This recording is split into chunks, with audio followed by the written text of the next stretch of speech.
25 तारीख को कश्मीरी पंडित एक बार फिर वोट डालने जा रहे हैं और इस वक्त जो 25 तारीख की बात है उसमें ये अनंतनाग राजौरी की जो सीट है उसके लिए चुनाव में हिस्सा लेने जा रहे हैं, उसमें वोट डालने जा रहे हैं। और जाहिर तौर पर अगर कश्मीरी पंडितों की पहले दो मरहलों की बात करें, जो श्रीनगर, पुलवामा और बारामूला वाली कुपवारा वाली सीट थी, उस पर अच्छी खासी तादाद में कश्मीरी पंडित बाहर निकले, वोट डाला। उसको देखते हुए जो कैंपेनिंग चल रही है कश्मीरी पंडित लोकेलिटीज़ में, चाहे जगती टाउनशिप में, नगरोटा में, बाकी जगहों पे, वो ज़बरदस्त चल रही है। इसी कड़ी में हालांकि जम्मू में भीषण गर्मी पड़ रही है, लेकिन उसकी परवाह करने बगैर जो माइग्रेंट सेल्स हैं डिफरेंट पॉलिटिकल पार्टीज़ के, जिनके कैंडिडेट इस चुनाव में हिस्सा ले रहे हैं, चाहे पीडीपी हो, अपनी पार्टी हो, नेशनल कॉन्फ्रेंस हो या डीपीएपी हो, उनके वर्कर और लीडरान घर पर डोर टू डोर कैंपेनिंग कर रहे हैं जो माइग्रेंट सेल के हैं। मेरे पीछे जो आप देख रहे हैं ये डीपीएपी के वर्कर हैं, लीडर हैं, जो माइग्रेंट सेल हैं डीपीएपी की, गुलाम नबी आज़ाद लेड पार्टी के। और उसके अनंतनाग के जो कैंडिडेट हैं, आप सबको पता ही होगा कि एडवोकेट मोहम्मद सलीम परे हैं, तो उनकी कैंपेनिंग के लिए ये लोग अभी भीषण गर्मी के बीच, कड़ाके की गर्मी के बीच यहाँ जगती लोकेलिटी में कैंपेनिंग कर रहे हैं। हम इनसे बात करेंगे बारी बारी और पूछना चाहेंगे कि क्या मुद्दे हैं और क्या उनको लगता है। सर, सबसे पहले संजय दर से बात करते हैं। संजय दर, आप इस माइग्रेंट सेल में क्या है? मैं प्रेसिडेंट हूँ sir, Kashmiri displaced peoples wing, democratic Azad party. आप इस वक्त गर्मी के इस भीषण गर्मी पड़ रही है जम्मू में और जगती में भी, आप डोर टू डोर जा रहे हैं, क्या ऐसा रिस्पांस है और क्या आपको एक्सपेक्टेशंस हैं? देखिए सर, सबसे पहले मैं आपका बड़ा शुक्रगुजार हूँ कि आप इस गर्मी में आए हमारे पास। हम 3 साल से 3 महीने से इस गर्मी के जो ये गर्मी चल रही है, लू चल रही है, हम 3 महीने से कंटिन्यूसली सभी जगह, हम कश्मीर भी गए, जम्मू भी, सारे कैंपों में, परसों हम उधमपुर गए थे, वहाँ पर भी हमने कैंपेनिंग की। तो जहाँ जहाँ हम पहुँचे, क्योंकि हमारी जो पार्टी है ये नई पार्टी है, 2 साल से है, तो 2 साल से हम ग्राउंड ज़ीरो पे काम कर रहे हैं। जितने भी हमारी पार्टी के वर्कर हैं, चाहे सो जम्मू में है, चाहे कश्मीर के हमारे हैं वाइस प्रेसिडेंट विजय कार्यलू, वो भी अच्छा काम कर रहे हैं।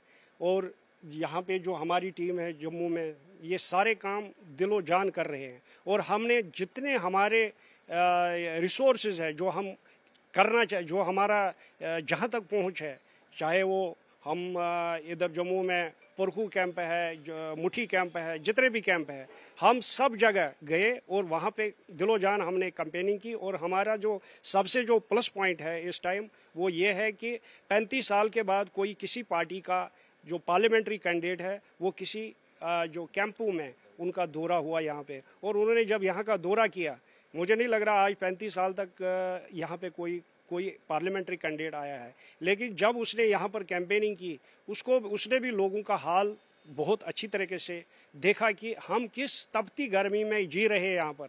और उन्होंने हमें ये वादा दिया है, और आज़ाद साहब ने भी वादा दिया है कि अगर हमारी गवर्नमेंट आई या हमारा कोई पार्लियामेंट कैंडिडेट पार्लियामेंट में जाएगा, सबसे पहले हमारा जो मुद्दा रहेगा वो रिहेबिलिटेशन का रहेगा। और जितने भी इसके साथ रिलेटेड और भी मसले हैं, वो ऐवान में, यानी कि हमारे लोकसभा में वो उठाएंगे।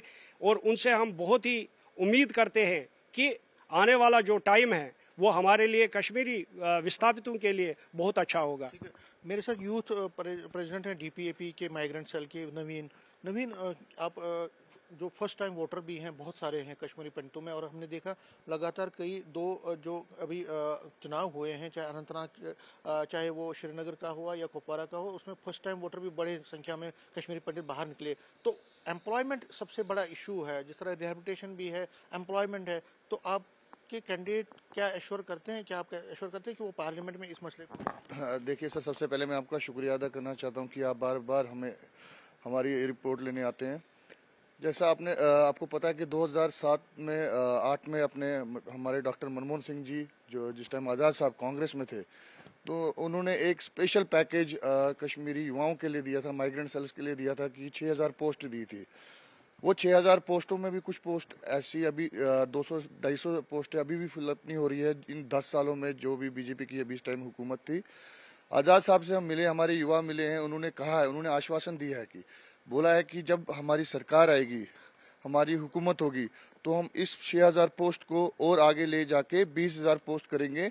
और उन्होंने हमें आश्वासन दिया है कि हम अपने जितने भी युवाओं के लिए स्पेशल एक ड्राइव चलाएंगे, जो कि अपना एवरेज यूथ के लिए भी चलाएंगे, एक डीजी भर्ती यहाँ पे कराएंगे। और खासकर उन्होंने ये आश्वासन दिया कि जैसे गोरखा बटालियन है, बाकी सारी बटालियन है, वैसे एक कश्मीरी पंडितों की भी एक बटालियन, युवाओं की बटालियन होनी चाहिए, जिसमें कम से कम 1000 युवा हमारा उसमें सेटल हो जाएगा सर।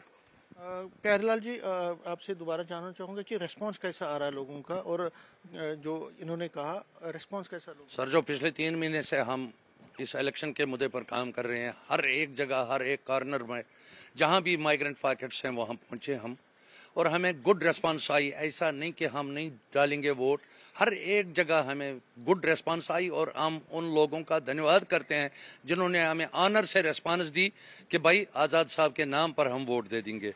और हम बहुत खुश हैं कि आज़ाद साहब के नाम पर कहीं क्रिटिसाइज नहीं हुआ। और मजीद हम एक रिक्वेस्ट करना चाहते हैं आपकी चैनल के माध्यम से कि जो हमने पिछले 2 इलेक्शन पोलिंग डेट्स पर देखा, एक ये बारामूला के लिए और एक श्रीनगर के लिए, अपनी पार्टी का एफिलिएशन बीजेपी कर रही है, और बीजेपी का जो कन्वेंसिंग है वो विद इन 200 मीटर्स कैसे अलाउ किया जा रहा है उनको। 20-20, 25-25 बीजेपी वर्कर्स यहाँ पोलिंग बूथ्स को कब्जा कर रहे हैं बाहर से, within 200 metres, not beyond 200 metres. और वो ऐसी कन्वेंसिंग कर रहे हैं कि लोगों को घरों से निकाल रहे हैं कि बैट पर वोट डालो। ये हमारे लिए बहुत मुश्किल की बात है।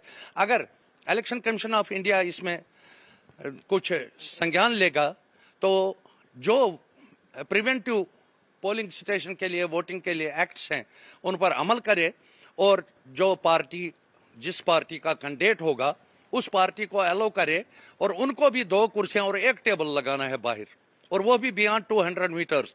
और ये 20-25 बंदे हमारे लिए बहुत मुश्किल है जो कन्वेंसिंग करते हैं इसके अपनी पार्टी के नाम पर या अदर पार्टीज के नाम पर, और हमारे लिए बहुत मुश्किल है उनको समझाना, और उनकी कन्वेंसिंग हमारे लिए बहुत मुश्किल है। इस पर इलेक्शन कमीशन संज्ञान ले ले। तो ठीक है, तो डीपीएपी के जो नेता हैं, वर्कर हैं, जिस तरह मैंने कहा कि लगातार कैंपेनिंग कर रहे हैं, और न सिर्फ डीपीएपी बल्कि बाकी पार्टियों के कैंडिडेट भी कर रहे हैं। 25 तारीख को बड़ा मुकाबला है, लास्ट फेज है। अगर हम कश्मीर वैली की सीट्स की बात करें तो इसमें देखना पड़ेगा कि कश्मीरी पंडितों की कितनी तादाद या कितनी परसेंटेज रहती है। लेकिन उससे पहले ज़्यादा से ज़्यादा कश्मीरी पंडितों को बाहर निकालने के लिए, उनको मोटिवेट करने के लिए सारी पॉलिटिकल पार्टीज लगी हुई हैं, जो उनके माइग्रेंट सेल के लीडर हैं, और अपने मुद्दे और जो उनके इश्यूज़ हैं, अपना एजेंडा उनके सामने रख रहे हैं, और उनको कोशिश कर रहे हैं कि वो उनका समर्थन करें, उनके कैंडिडेट का समर्थन करें, ताकि उनके कैंडिडेट को मजबूती मिले। कैमरामैन बंटी के साथ में समीर भट्ट, न्यूज़ 18 जम्मू।